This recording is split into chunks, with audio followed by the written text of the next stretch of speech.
The Unclean screamed with fury unimaginable. I almost dropped my gun and collapsed in agony. But as I watched through the scope, the creature lurched and seemed to grow a few feet smaller than it had before. I fired another round, and a piece seemed to vanish from its head. And now it had sight of me. It was coming in my direction. I loosed several more rounds before I was forced to run, pieces of flesh seeming to be slowing off the creature as I dragged itself in my direction.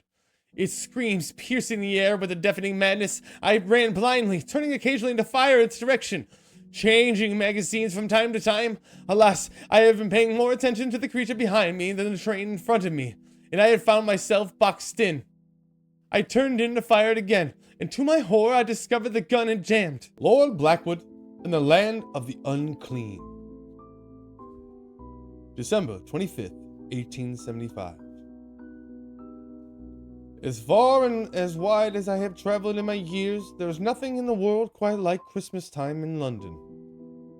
The crisp winter air echoes with the song of carolers, and everywhere one looks to the eyes of the fellow men are filled with an air of peace and charity. I gave the help to the day off after our early meal and spent the evening in quiet reflection and planning. For this Christmas, the germ of a grand and glorious new expedition has presented itself to me. 2 nights ago, I attended a Christmas party at the Gentlemen's Club. The food was fine and the drinks flowed freely, and I remained in the conversation with a few of my fellow naturalists until well into the morning. Shortly after the midnight, our discussion turned to the topic of the supernatural, and Mr. Wallace, the famed father of evolutionary theory and a noted spiritualist, told me of a most unusual occurrence he had heard recently. An associate of his had recently returned from the Levant with a most unusual artifact, a small red disc, perhaps of cinnabar, carved with runes he thought to be an early form of Phoenician, or perhaps Cretan. When left to its own devices, the object would roll about on its own and reach great speeds, breaking through walls and crushing anything in its path, until it came to rest upon a mirrored surface. A man could pick it up easily, no matter how fast he moved. He claimed, and until it was set down, it would grow brightly in strange colors. He found this account most curious, but what Mr. Wallace told us next proved even more interesting. 2 months ago, he said, his associate's maid had been cleaning in the room where the disc lay pressed against one of the dressing mirrors. Ignorant of the object's nature, the maid lifted it up to dust underneath and set it back upon the mirror. Whereupon, the maid had said, the mirror's surface rippled, and a man in strange clothes fell through, as if he had been leaning upon a wall that gave way. The man panicked and began flailing and shouting nonsensically, and tried to flee before the maid locked him in the room and summoned the police, who took the man away as he shouted and tried to run back in the direction of the room he apparated in. Mr. Wallace's associate had thought him at first a common thief, but there was absolutely no way the man could have entered the estate without arousing suspicion, and the maid's account was most clear. He had come through the mirror. I have long wondered if there are other worlds in creation where man, or beings like men, have existed and thrived, but owing to the great vastness of space, I have long assumed that none of them would be within our reach for some time if Mr. Wallace's account was true. There might be a way to travel to one of those worlds right here in London. I entreated with Mr. Wallace for some time to divulge the name of his confederate. He refused out of respect for his friend's privacy, but told me that the strange intruder, who claimed the name Ezekiel Belson, had been declared mad by the court and sentenced to Bedlam, and that I might find him there if I wished to. After New Year's, I intend to call upon this madman.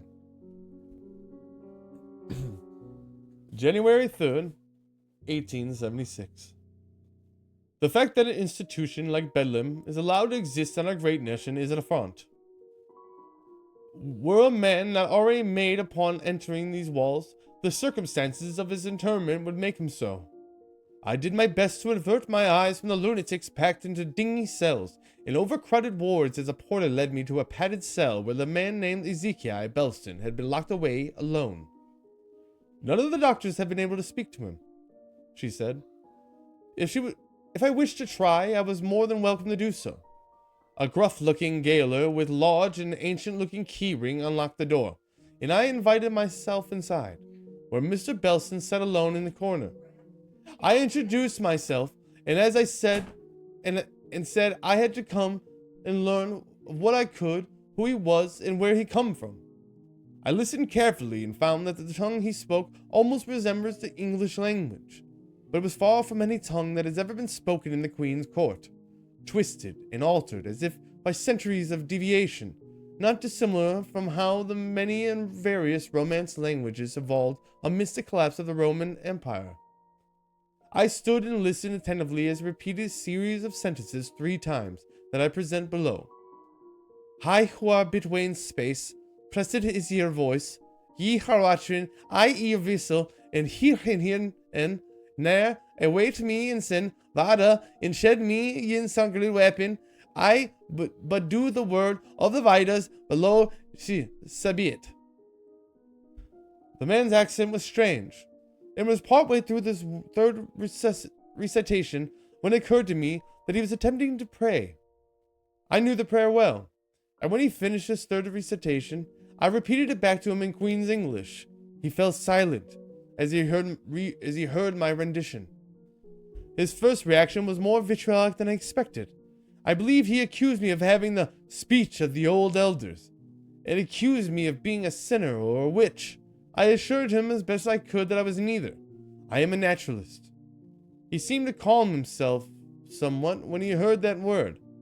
In any event, he no longer feared me, and over the course of an hour or two we worked out a pidgin of English and his dialect in which he could converse.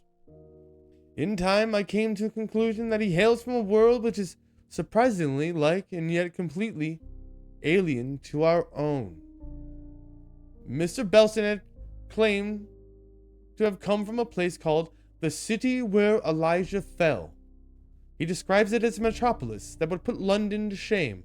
Tens of millions of souls call it home, living in towers thousands of feet high, commuting on great trains and horseless carriages that move hundreds of miles per hour through the packed streets. Every building was wired with electricity and possessed devices for receiving sights and sounds from the other end of the world, for delivering the contained knowledge of the entire libraries and other incredible wonders. I showed him a map of the world, and he asked where this city lay, and he pointed to America, on the western coast of the Floridian Peninsula.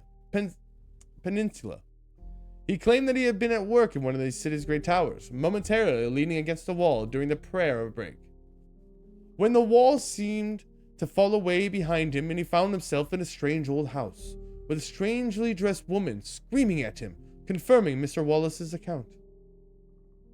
I showed him a Bible I procured from one of the doctors and asked if he was a Christian. He recoiled at the proposition, as he had when I recited the Lord's Prayer. It informed me that while the elders had been Christians in the days gone by, all of that had changed with the Second Coming and the authoring of the Third Testament, and that to openly proclaim to be a Christian was heresy and a most heinous crime. I gather that in the nation Mr. Belson hails from, which he claims to control the entire world, the church and the state have been brought together in a way that would make the Archbishop of Canterbury himself a proponent of disestablishmentalism. I asked what becomes of heretics when they are caught, and he informed me that they are made pure in tears. For if heresy is allowed to spread unchecked, then the unclean shall come and bring destruction to the pure and wicked alike. This is a good story.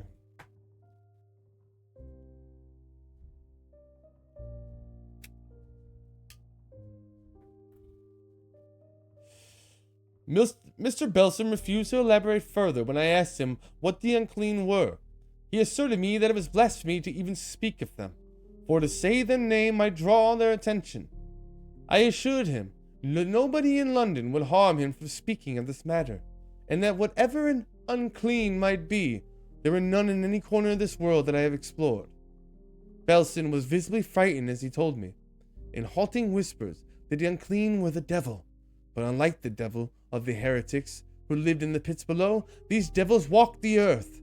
They were giant creatures, behemoths of pure sin, all the man's unrighteous thoughts and deeds given flesh. They stalked the darkest corners of the world, and their sin tainted in the earth itself, so that no crop could grow, and that no man could live. And it took all the efforts of the holiest crusaders to keep them so in prison, lest they break free and the world come to an end. Until some time, as the doctor assured me, I must leave for the night. I remained in Belson's cell, and learned as much as I could of the strange world he came from.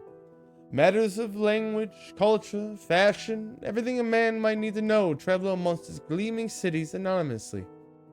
I managed to cajole a young nurse at the clerk's desk into letting me review Belson's file. And I learned that the affray that led to his arrest occurred in Notting Hill, and at the residence of Mr. Weathers. Tomorrow I shall call upon him and state my intent to purchase that disc that turns mirrors and gateways to another world. For I intend to conduct a survey of this civilization to rival Sir Burton's forbidden journey into Mecca. And if I can, I find one of these diabolical monsters Mr. Belson speaks of, and make it my prey. January 9th, 1876.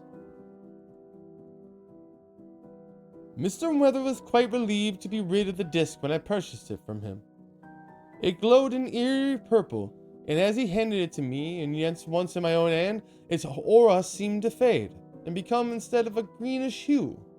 I took it home and placed it on a mirror in my study, and immediately the glass seemed to become as water. I saw a pastoral scene, not unlike that which one might behold in our countryside, a farmhouse in the distance, tilled fields with tall crops between. There were children running and playing among the crops, and in the distance, over the horizon, I saw the silhouette titanic structures taller than any building man on this earth has ever made. For several days I observed through the mirror on a few occasions.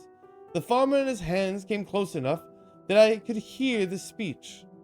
Their accent not as thick as Mr. Belson's had been, but foreign enough that I strained to decipher the conversations.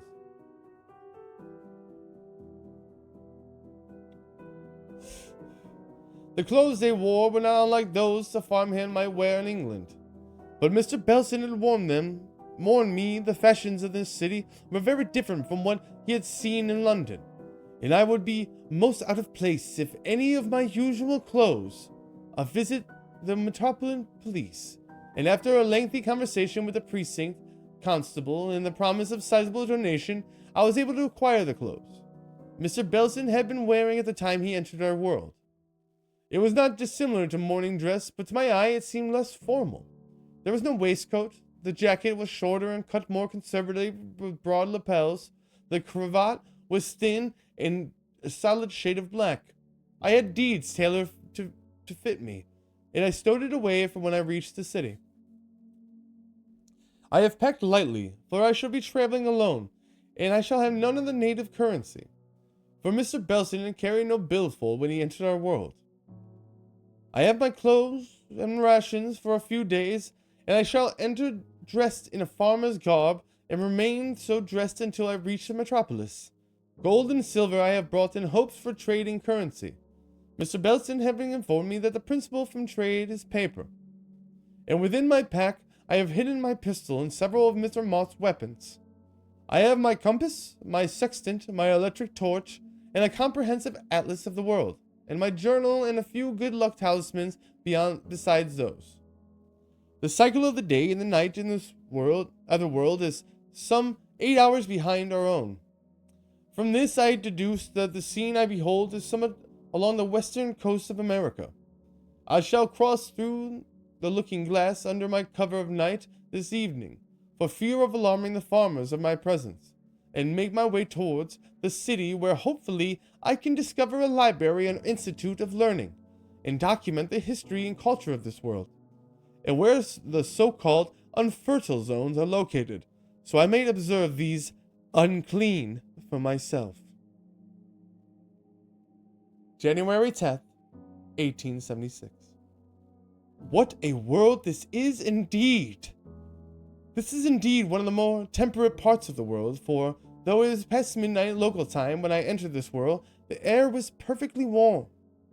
Based on my reading of the stars, I judge myself to be somewhere near the 34th parallel in the region that must in this world correspond to the land of California. Here in the fields it is dark, but in the southeast I behold a stunning panorama of light shining into the darkness, the aura of the great metropolis bathed in electric light so bright that it shrouds the stars themselves above it. In the darkness I heard sounds like great engines. The terrain was easily passed, even in the darkness, save for a fence at the edge of the farm I had alighted to, which I was forced to climb. The sight I beheld when I reached the source of the noise was unbelievable. A great paved road lay stretched across the grassland, solid barriers at either side. It was wider than any road I've ever beheld, and the stripes painted on the road indicated 16 lanes for traffic, 8 going in one direction and 8 in the other. The road was lit by giant lamps, brighter than the gas lamps of London or New York, and one could have read a newspaper comfortably by their light.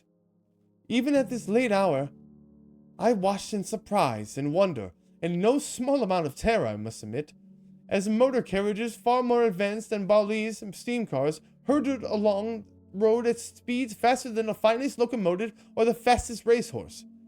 There must have been traveling 100 miles per hour or more, some of them small enough to carry a handful of people, others massive like train cars and looking to haul cargo by the ton. Some never touched the roadway at all, seemingly gliding on a cushion of air. I had to sit by the roadside, obscured in shadow, for some time while I took this in.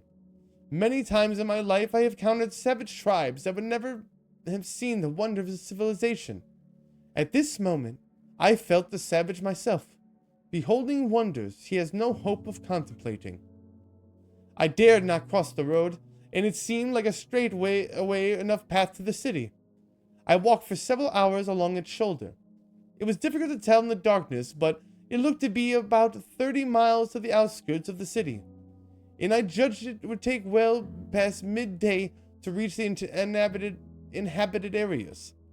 I feared that any of the carriages hurtling by might at any moment careen out of control and catastrophe would ensue. And I wondered how any man could bear such speeds. The eastern sky was beginning to show the tint of dawn, and when one of the carriages slowed to a stop at the edge of the road next to me, a door opened, and a voice from within asked if I desired a ride into the city. I have never been one to rely on the charity of strangers, but I was curious to examine one of the carriages from the inside and accepted. It was scarcely a quarter hour before we were among the crystalline towers of the metropolis, and I did my best to disguise my terror as the driver, who identified himself as Ben O. Kazem, inquired of my business, and I told him my name was Theodore Swazrod, that Mr. Belson had told me, being how my name would be presented in his language. That I was a farmhand in the nearby countryside, and I have never been to the city, but that I intended to research my family's history at one of its major libraries therein. We struggled to understand each other, and as I had yet to fully master the dialect, but his assumption that I merely had a country accent saved me any uncomfortable questions. I disembarked in the financial center of the city and offered to pay him for the ride with one of my gold slugs. He refused, saying it was far too much for a simple ride, and I offered him a silver slug instead, which he accepted, and offered me a considerable sum of paper currency in the balance, while commenting he never imagined the country folk had such wealth at their disposal. This metropolis, which I now know to be called the City of Angelic Glory, is easily larger than any city of all the world. I imagine the entire population of England could dwell within and find themselves wanting for neighborhoods. There is a great bustle everywhere I go in the city, and yet there is a desperation and fear that underlies it all. Nobody meets anyone's gaze, and every man seems constantly to fear and suspect each other. With the banknotes Mr. Okazim had given me, I breakfasted in a bustling cafe where I enjoyed a meal barely dissimilar from the full breakfast one could find at any reputable establishment in London. And I have found board in a grand hotel named St. George. Imagine my surprise when I was told my room would be on the 78th floor, an electric lift that would make Mr. Otis green with envy, whisk me to the impossible height in seconds, and I found myself staring out a window at the gargantuan city. Towers like the one in which I just stood jutted out in all directions, many of them extending hundreds of feet even below my own vantage point. Highways, not unlike the one that took me to the city, crisscrossed the metropolis and formed a ring around its perimeter. And I beheld a massive network of smaller roads and railways. The hotel concierge has given me directions to the civic library. Tomorrow I shall seek it out. But for now, I must close the curtains on this impossible scene and rest, for I find myself overwhelmed and weary. This is good stuff, guys.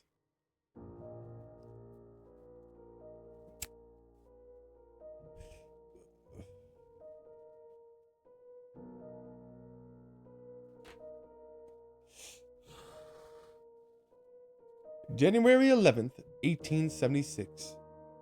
My findings at this city's great library have shed much light into the nature of the world I now find myself in. The library itself stood 12 levels high, not as tall as many of the other buildings in the city of angelic glory, but easily taller than any institution of learning in London. A librarian guided me to the 8th level, where I would find books of history and geography, and I spent the day immersed in study, though the books are written in strange letters that do not resemble any that I've ever seen. I have found myself that I'm able to understand them, as if they were common English writing. A comparison of the world map to the one in my own atlas confirmed that I was in the land of California, in the same area as a town that in our world is known as Los Angeles. Many great cities in this world stood in the same place as our cities in our own, though none shared the same name. London was called the city of Winston's stand, and Edo the city of David's triumph. I saw no national boundaries on the map, though there were many names indicating different regions. The United Lands of the Sun, Huphasia, the Land Bountiful.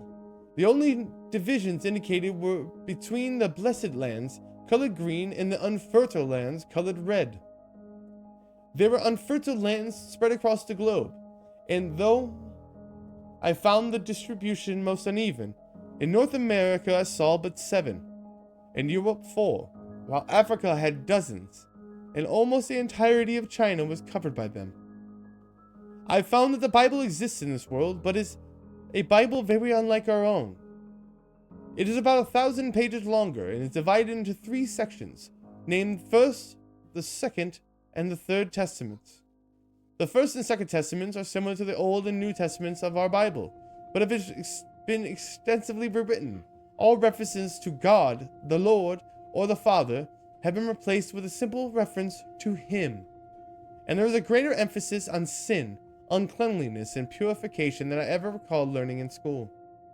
The Third Testament appears to have been written in the 17th century, and as I have had not the time or inclination to read it in full, I have referred to a history book about what is referred to in this world as the Second Coming.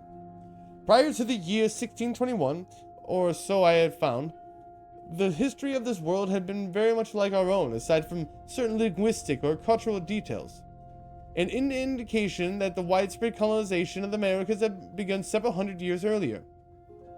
In that year, the being called him made itself known to the people of the world, and nations worldwide proclaim it to be their God. He provided them with great advances in technology and medicine, which were the impetus of the advanced civilization I now beheld. But war broke out across the world over the question which nations were most worthy of his love. When he beheld them, the devastation that his children had wrought, he wept, and where his tears fell,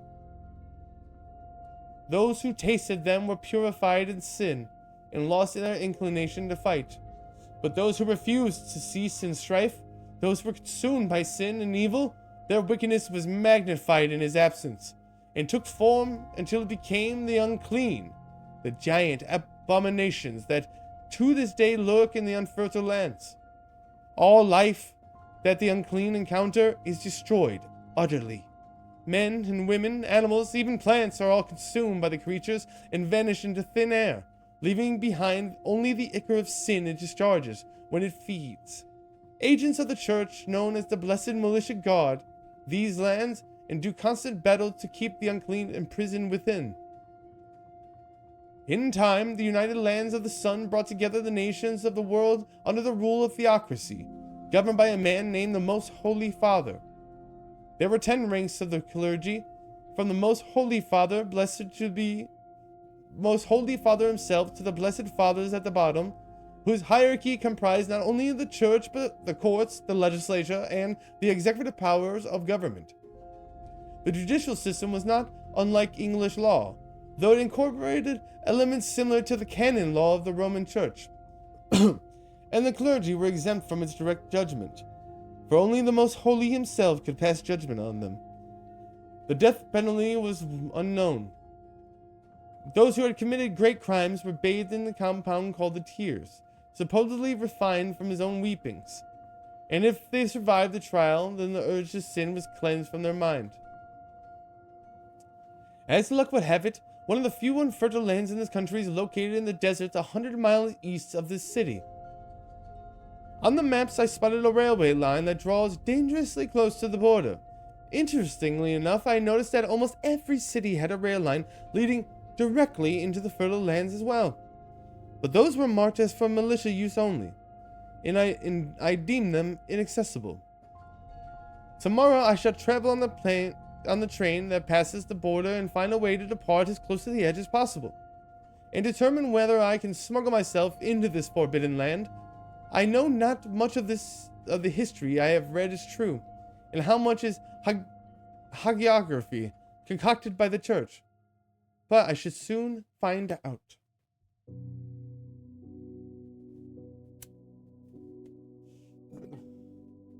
Oof, this is super interesting.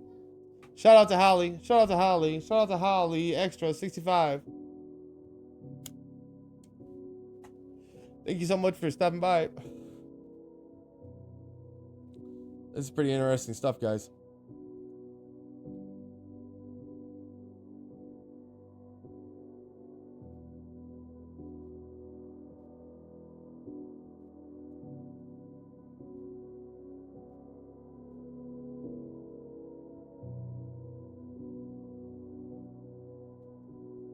Okay, January 14th, 1867.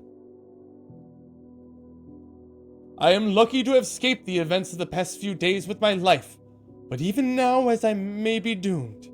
My entry into the unfertile lands went uneventful. I was able to excuse myself stealthily from the train during a brief stop, and hiked but a few miles out of the desert to the sun. The perimeter in this region was guarded by only a fence with prominent signage. The Blessed Militia, I assumed, must have some means of tracking the unclean and preventing them from crossing the borders of this country.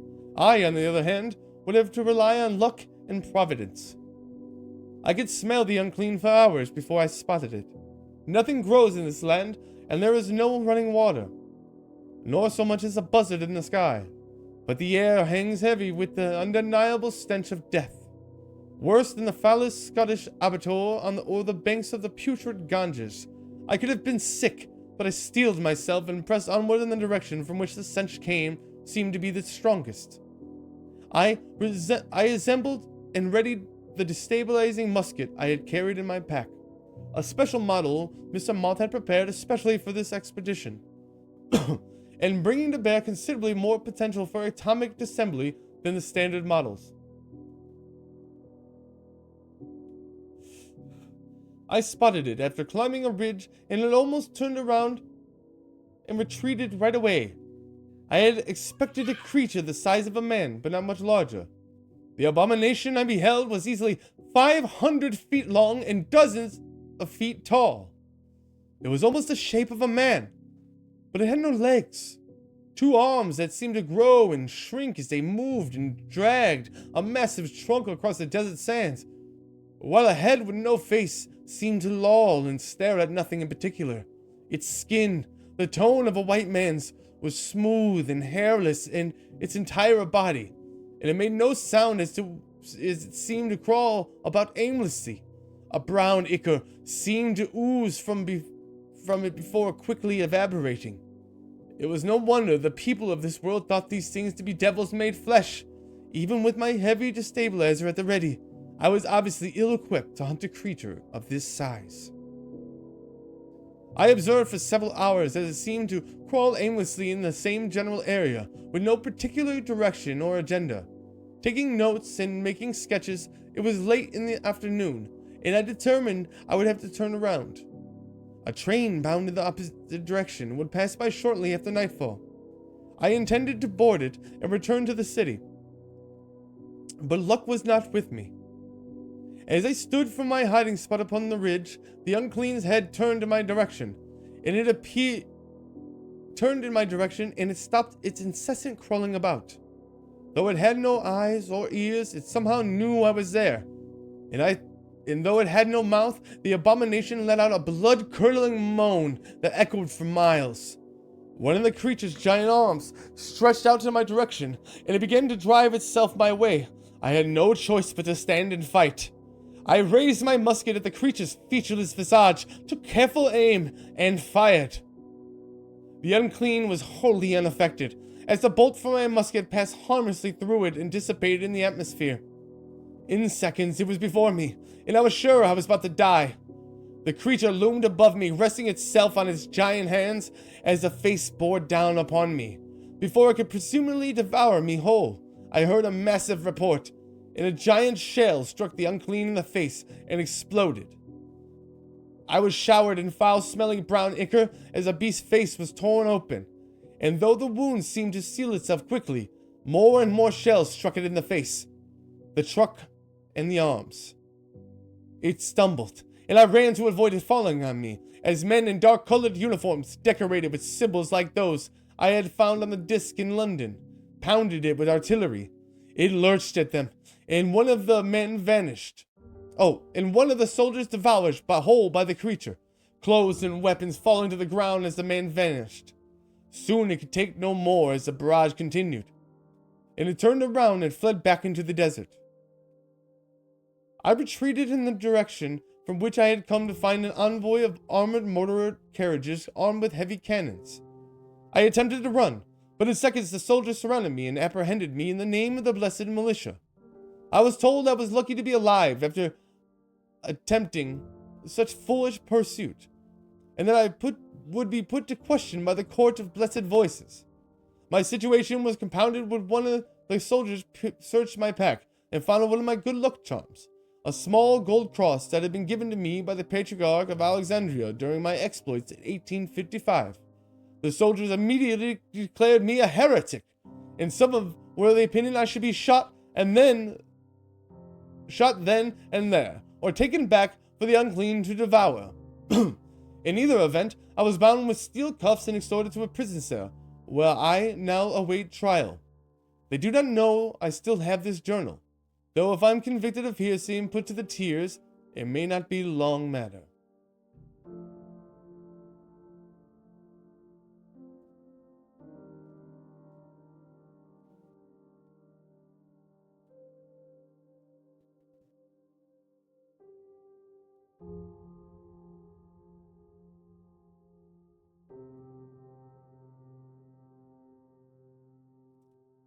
January 16th, 1865.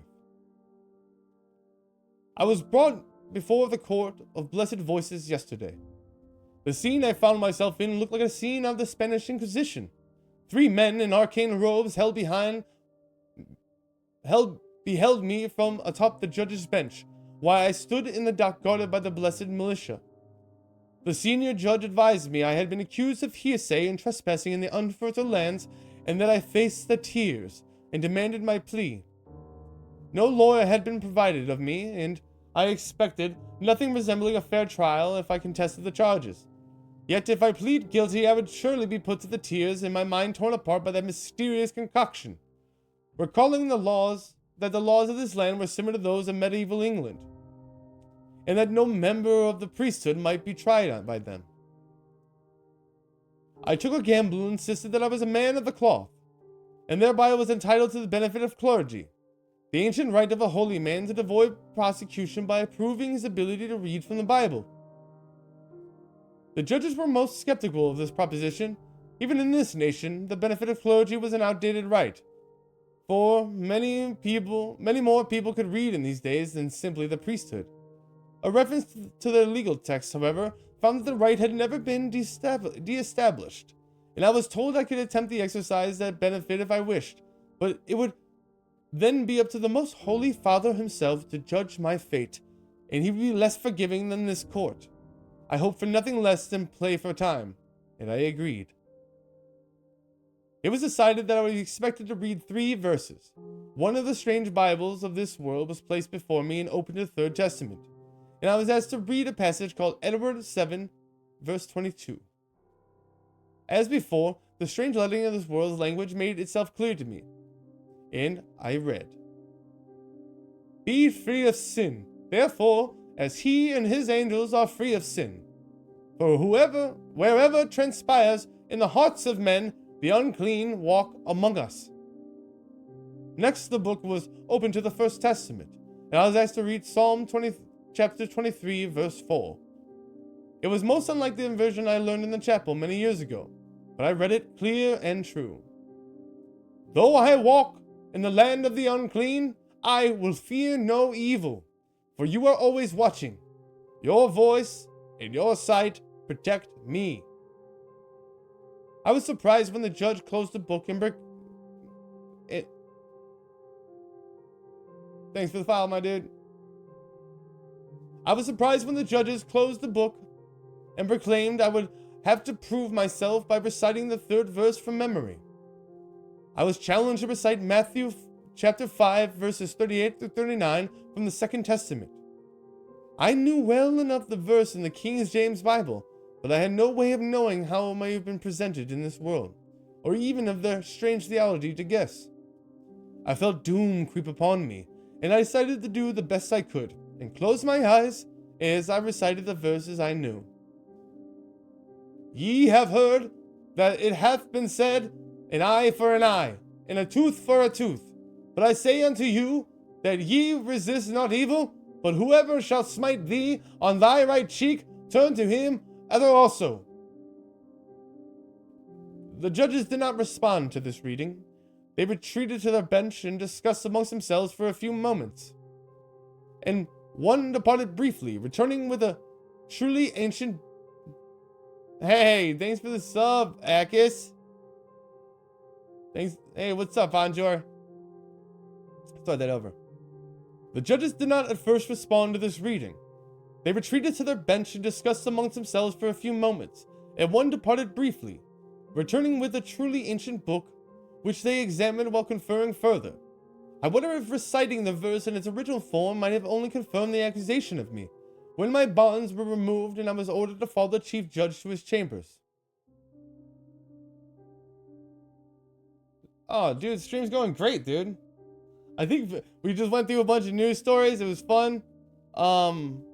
You know what I mean? And we were having a blast. Let me try to fix this. This chat box is crazy.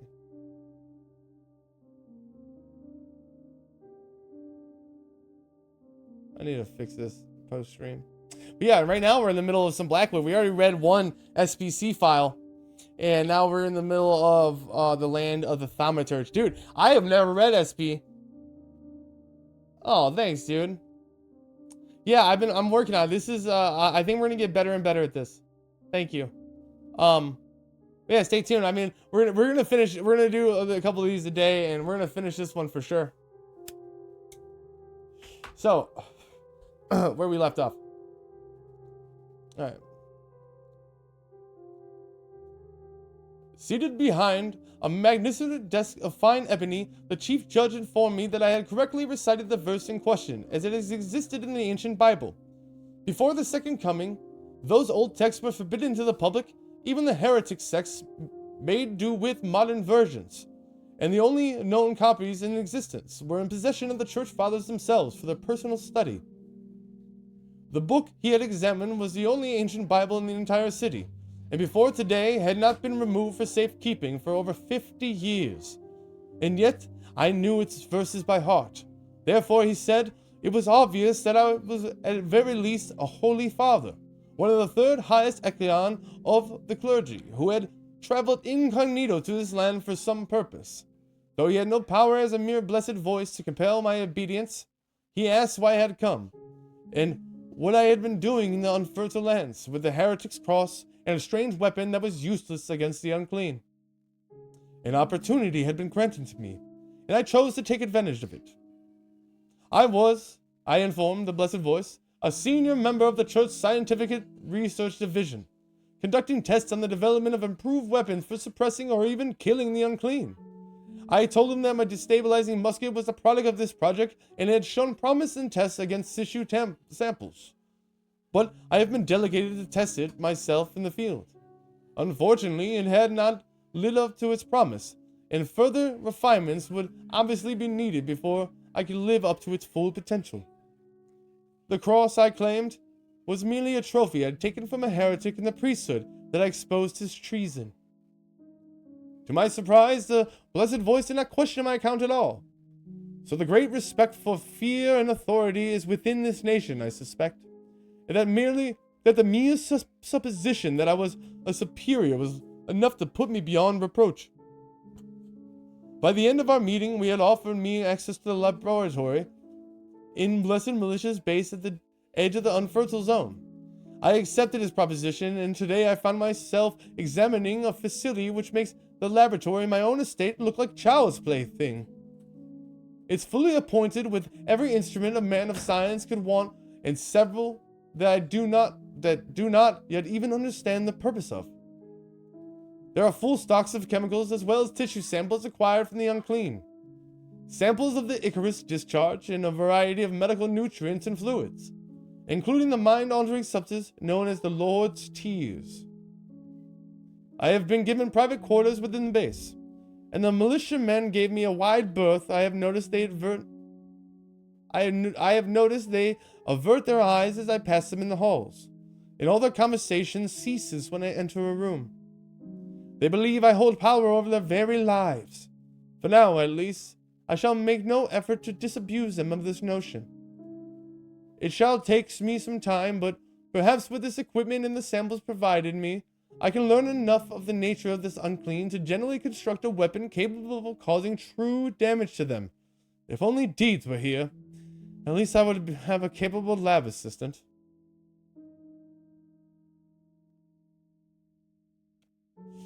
February 27th, 1876. I have made a truly horrifying breakthrough in my research today. I do not even know if my most senior leaders of the world know the truth. Some of them must surely know.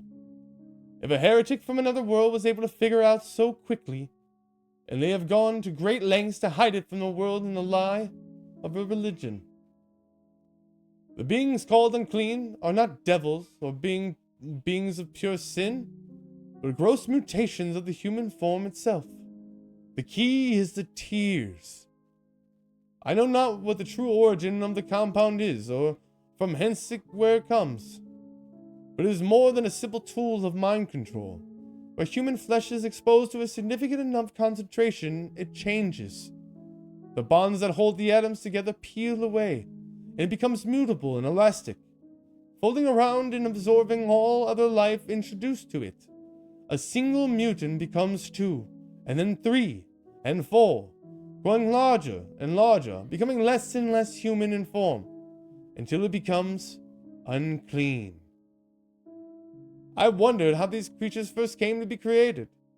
Did the church fathers make their weapons of them, to unleash upon those renegade nations that refused to submit their will? Perhaps they use them for that reason still. I had found numerous reports in history books of cities and countrysides being attacked by unclean, suddenly loosed from their unfertile lands, whenever sentiment in that land turned against the church. Even now they continue to throw millions of people into the tears every year to better control them. Some of them surely mutating as a result, and becoming the basis of a new abomination. No wonder there were railways leading into the unfertile zones. It was necessary to dispose of the persons so changed. I wondered how many were sacrificed intentionally to make unclean more powerful and more menacing as weapons of terror. I wondered what might happen if the news of this horde became known to the people. How many more heretics would the elders throw in the tears? How many cities would they loose the unclean upon to suppress the threat to their power? How many surprisings would they manage? How many mutants could they take form before the unclean become uncontrollable and society itself was brought to its knees? I shudder to think of it. But with this horror comes its revelation. The unclean are born of using the tears to allow people to absorb others into themselves. What if a compound could be produced to weaken those bonds? I think I can develop a way to produce a variant of the tears that will counter the effect the original has had on these poor souls. I owe it to the people of this world to try. Oof. That's some crazy stuff there. Wow.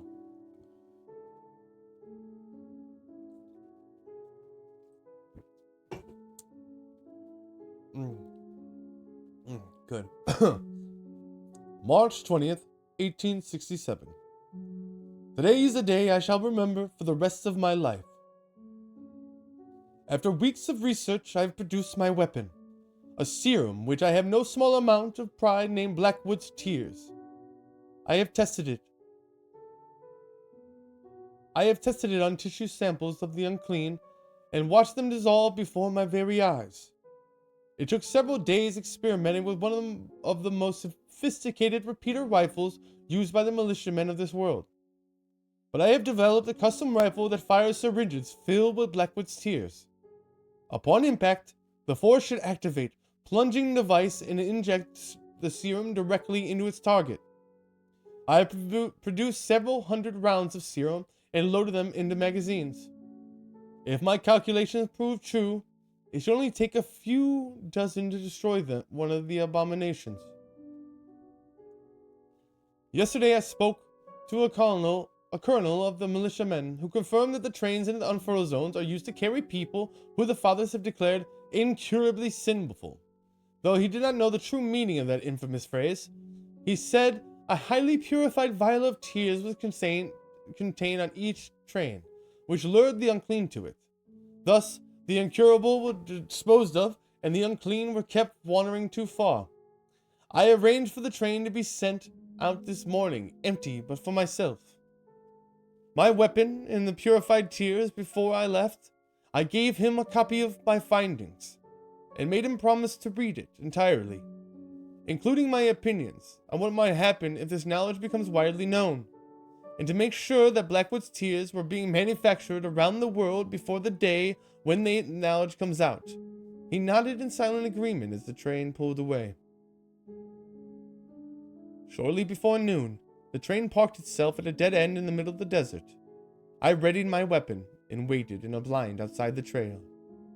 As the stench of the unclean began to fill the air, as I watched the abomination approach, I sighted its face through the remarkably sophisticated scope on the weapon and loosed the first round. The unclean screamed with fury unimaginable. I almost dropped my gun and collapsed in agony. But as I watched through the scope, the creature lurched and seemed to grow a few feet smaller than it had before. I fired another round, and a piece seemed to vanish from its head, and now it had sight of me. It was coming in my direction. I loosed several more rounds before I was forced to run, pieces of flesh seeming to be slowing off the creature as I dragged itself in my direction.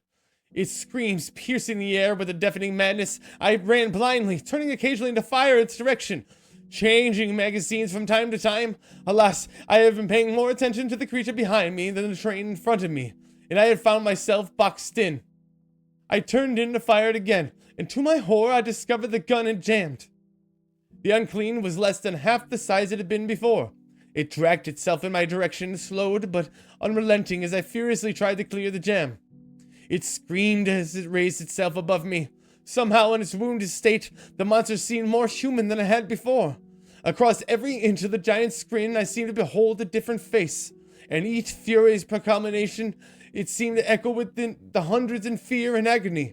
I was still trying to clear the jam when it began to bear down on me, and I thought I was soon to join the souls that comprised that thing in their unceasing damnation. But when the titanic head was barely feet away from me, it stopped.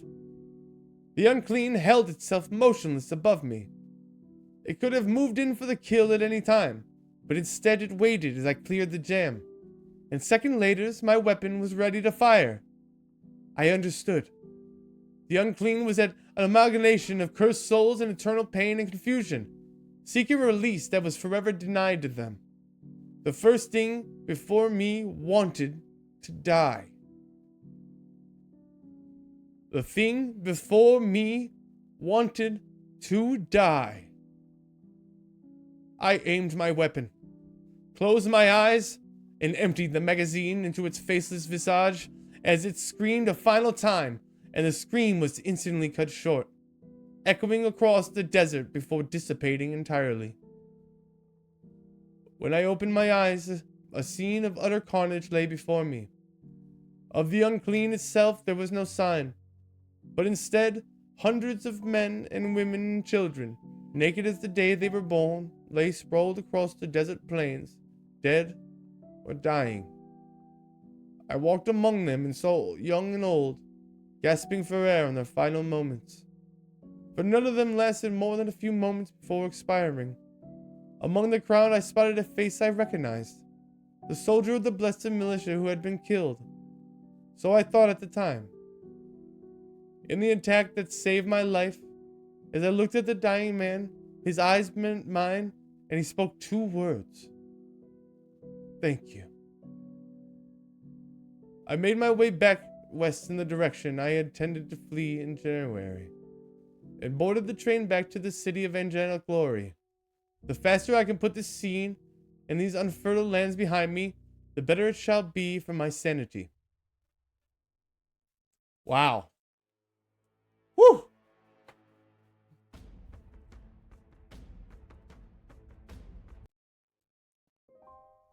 Wow, this is a moment here. That was so intense. Oh my goodness.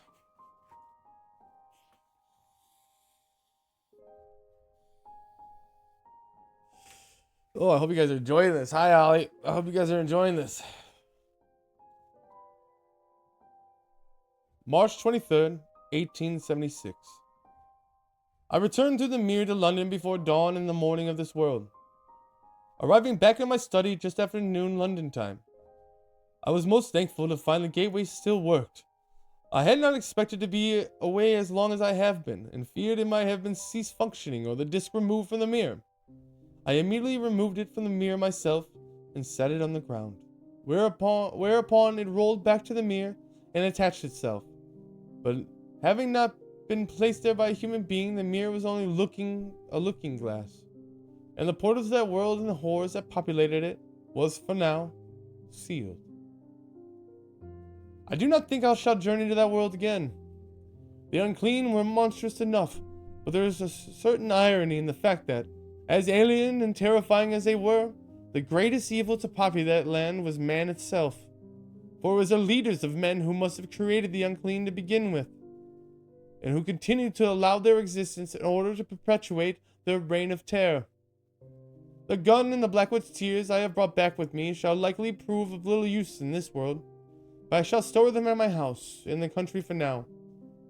For if the being that provided the tears to the earth ever visits our own, the compound may one day prove of great utility.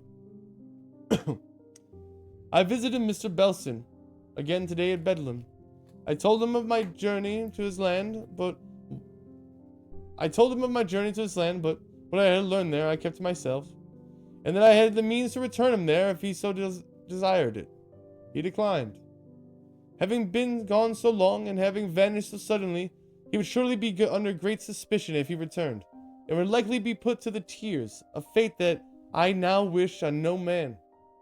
I have promised to vouch for him with the gaolers and earned his release. I told him that when and if he becomes a free man, there shall be a position available for him in my household staff if he desires one. Deeds was very fascinated by my tale of my adventures in that parallel earth, and I suggested I publish it. But who could believe such a fanciful story is accessible through a looking glass and gigantic holes? Perhaps I shall present it as a fiction in one of my penny journals that becomes so popular among the working class. For whether they regard it as true or not, I suppose it does make the most entertaining yawn.